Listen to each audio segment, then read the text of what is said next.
কেউ কথা রাখেনি। 33 বছর কাটল, কেউ কথা রাখেনি। ছেলেবেলায় এক বোষ্টমী তার আগমনী গান হঠাৎ থামিয়ে বলেছিল, শুক্লা দ্বাদশীর দিন অন্তরাটুকু শুনিয়ে যাবে।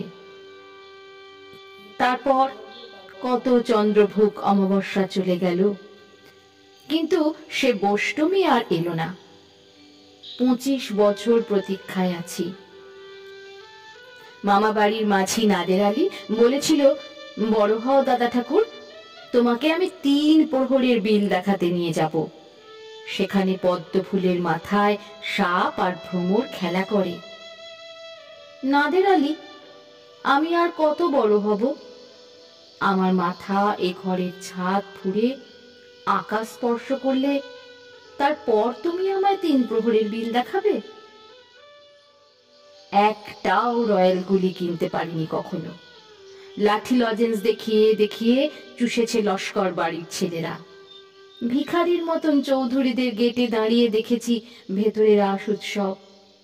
অবিরল রঙের ধারার মধ্যে সুবর্ণ কঙ্কন পরা ফর্সা রমণীরা কত রকম আমোদে হেসেছে। আমার দিকে তারা ফিরেও চায়নি। বাবা আমার কাঁধ ছুঁয়ে বলেছিলেন, দেখিস একদিন আমরাও। বাবা এখন অন্ধ, আমাদের দেখা হয়নি কিছুই। সেই রয়্যাল গুলি, সেই লাঠি লজেন্স, সেই রাস উৎসব আমায় কেউ ফিরিয়ে দেবে না। বুকের মধ্যে সুগন্ধি রুমাল রেখে বরুণা বলেছিল, যেদিন আমায় সত্যিকারের ভালোবাসবে সেদিন আমার বুকেও এরকম আতরের গন্ধ হবে।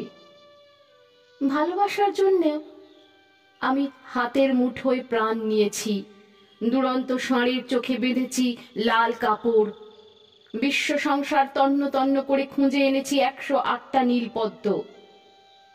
তবু কথা রাখেনি বরুণা। এখন তার বুকে শুধুই মাংসের গন্ধ। এখনো সে যে কোনো নারী। কেউ কথা রাখেনি। 33 বছর কাটল, কেউ কথা রাখে না।